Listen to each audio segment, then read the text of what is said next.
mengambil intisari dan makna satu hadis Rasulullah Sallallahu Alaihi Wasallam, di mana Rasulullah bersabda, "Qiwamud dunya bi arba'ati asya." Akan kokohnya dunia, akan lurusnya dunia, akan stabilnya perjalanan dunia dengan sinergi empat komponen manusia, dengan eksis empat komponen manusia. Yang pertama, ilmu ulama, dengan ilmu para ulama.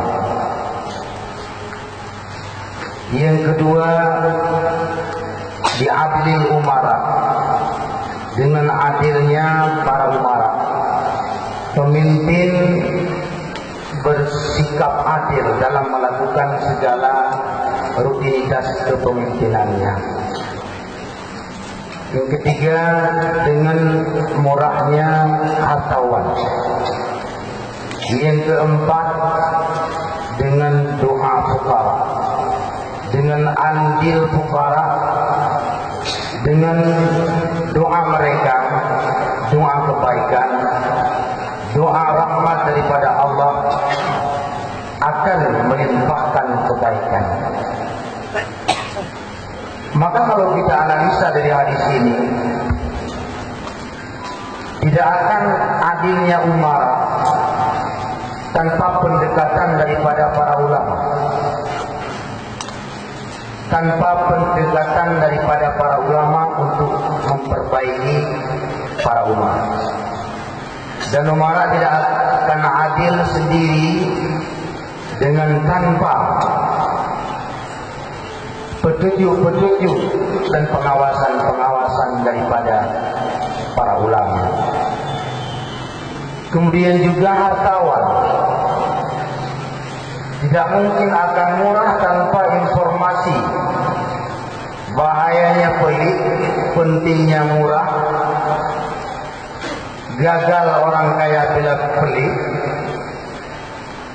Tidak akan terwujudnya hartawan yang dermawan tanpa pendekatan daripada para ulama.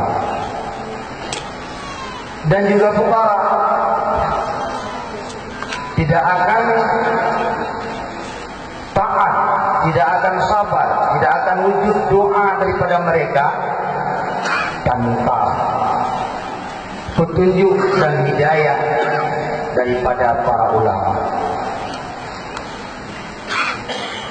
Maka dapat kita ambil kesimpulan, tiga komponen yang di bawah urutan para ulama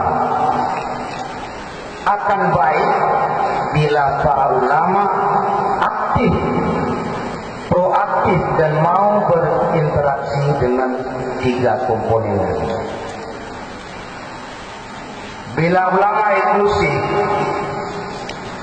tidak akan terjun dan bergelut dalam memperbaiki, tidak mau berjihad dalam memperbaiki tiga komponen lain,